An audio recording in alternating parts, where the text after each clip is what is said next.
राम राम। कई कई भगवान के ऐसे भक्त हुए कि भगवान अपना भोग ग्रहण करने उनके पास स्वयं चलकर आ गए। महाराष्ट्र में चोखा मेला नाम का एक भक्त था। वो जात का मोची था। गांव में किसी का भी बैल मरता, लोग आवाज लगाते, चोखा मेला, इस बैल को ले जाओ, इसका चमड़ा उतारो, बाजार में बेचो, तुम्हारे काम आएगा। अब चोखा मेला उस बैल के पांव में रस्सी बांधता, घसीटने का प्रयास करता। जब नहीं घसीटा जाता तो भगवान को आवाज देता कि हे विट्ठल भगवान, हे पांडुरंगा विट्ठल, आकर मेरी सहायता करो, ये बैल मैं अकेला कैसे ले जाऊंगा। भगवान किसी ना किसी रूप में आकर उस बैल को खींचने में उसकी सहायता करते थे। वो उस बैल का चमड़ा उतारता, बाजार में बेचता, जो धन प्राप्त होता अपने लिए थोड़ा रखता, बाकी साधु संतों की सेवा में खर्च कर देता। ऐसे ही उसका जीवन भगवान की सेवा में निकल रहा था। एक दिन वो भगवान विट्ठल के मंदिर के आगे से निकल रहा था। उसने देखा मौसम का पहला फल केला आया हुआ है। आजकल तो केला 12 महीने मिल जाता है, लेकिन उस समय मौसम में ही फल आया करते थे। उसने देखा इस मौसम का नया फल आया है, तो क्यों ना 2 केले लेकर भगवान को अर्पित कर दो। उसने वो केले खरीदे और जैसे ही मंदिर की सीढ़ी चढ़ने लगा, कुछ शरारती लोगों ने उसको धिक्का दिया कि तुम मंदिर में कैसे प्रवेश कर सकते हो, तुम एक मोची हो, तुम अछूत हो। उसको धक्का दिया, वो रोने लगा और रोते रोते अपने घर आ गया।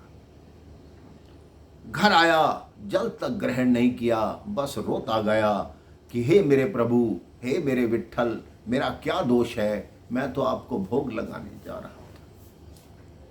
रात्रि हुई, मंदिर के कपाट बंद हो गए।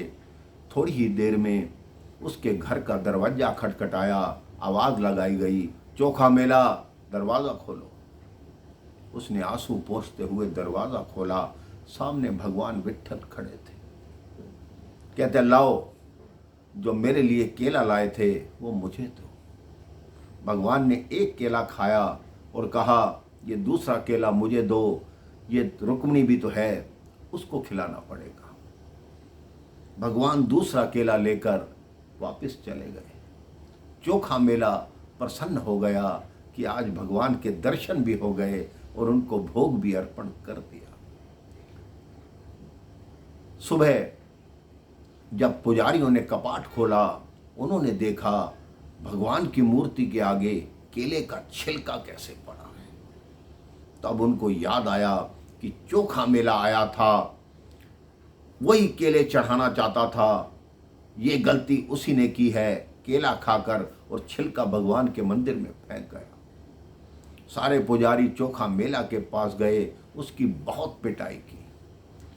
चोखा मेला फिर भी भगवान से शिकायत नहीं कर रहा था और कह रहा था जो आपकी इच्छा है वैसा ही करो। पुजारी जब मंदिर में लौट कर आए, मंदिर का द्वार खोलने लगे, द्वार नहीं खुला।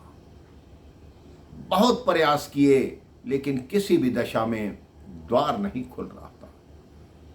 पंडितों ने भगवान से विनती की कि हे प्रभु, हमसे क्या गलती हुई। तब आकाशवाणी हुई कि तुमने मेरे भक्त का मन दुखाया है, उससे प्रसाद लेने मैं रात्रि को स्वयं गया था। ये केला मैंने खाया है, ये छिलका मैंने फेंका है, तुमने उस पर ही आरोप क्यों लगाया।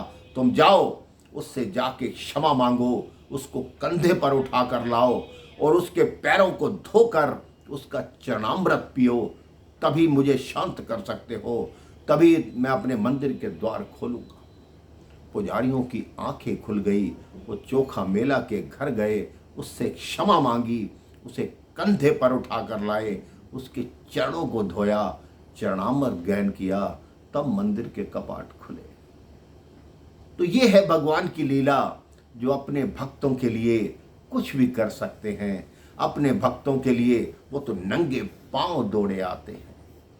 आप सच्चे मन से उसको पुकार कर देखिए, देखिए आपकी पुकार सुनकर वो कैसे आपके पास आएंगे। राम राम, जय श्री राम, जय विट्ठल भगवान।